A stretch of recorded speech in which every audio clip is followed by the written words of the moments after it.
लक्षात घ्या, डिग्री आपण काय पाहत आहोत, डिग्री. डिग्री ही 3 प्रकारची आहे, पॉझिटिव्ह डिग्री, कंपॅरेटिव्ह डिग्री आणि सुपरलेटिव्ह डिग्री. कोणत्या? पॉझिटिव्ह आली, positive degree, comparative degree, superlative degree. समजतंय? ओके. पॉझिटिव्ह डिग्री म्हणजे काय की आपण एखाद्याबद्दल एक पॉझिटिव्ह स्टेटमेंट देतो, बरोबर आहे. Sayali is a tall girl. मग आपण एक पॉझिटिव्ह स्टेटमेंट दिलं, ती एक उंच मुलगी आहे. कशी? ती उंच. परंतु तिची तुलना जर आपण कुणाशी इतरांशी केली, सुंदर, ठीक आहे, तर त्याच्यासोबत जर आपण सायलीची तुलना केली तर उंच कोण आहे? सुंदर आहे. ठीक आहे. मग काय म्हणणार आपण? सुंदर इज टॉलर दॅन सायली. याला म्हणायचं कंपॅरेटिव्ह डिग्री. कळतं का? डिग्री काय करते? तुलना करत असते. आपण तुलनात्मक काही वेळा काय असतं की माणसं तुलनात्मक 100% बोलतच असतात. अरे नाही, म्हणजे यापेक्षा ते चांगलं, किंवा तुम्ही वस्तू घेताना, कोणताही एखादा क्लास जॉईन करत असताना, कुणाबद्दल बोलत असताना बऱ्याच वेळा आपण काय करत असतो?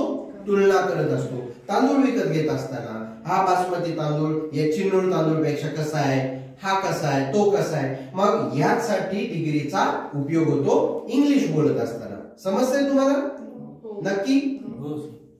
मग कसं वाक्य होणार आहे? सुंदर कुणापेक्षा उंच आहे?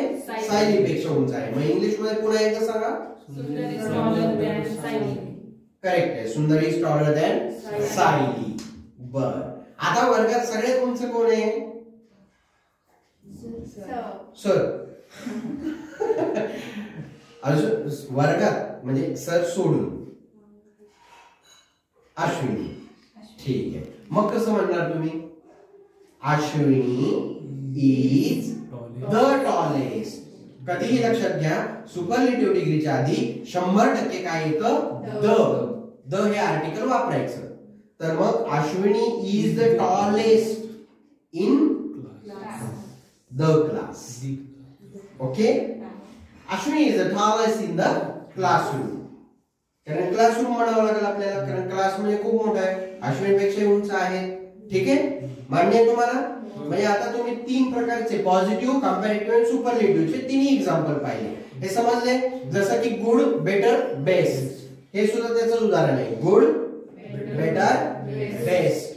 जास्तीत जास्त, मी म्हणत नाहीये की सगळ्याच ठिकाणी, जास्तीत जास्त कंपॅरेटिव्ह डिग्री मध्ये काय येतं? ER. आणि सुपरलेटिव्ह डिग्री मध्ये काय येतं? EST. ओके.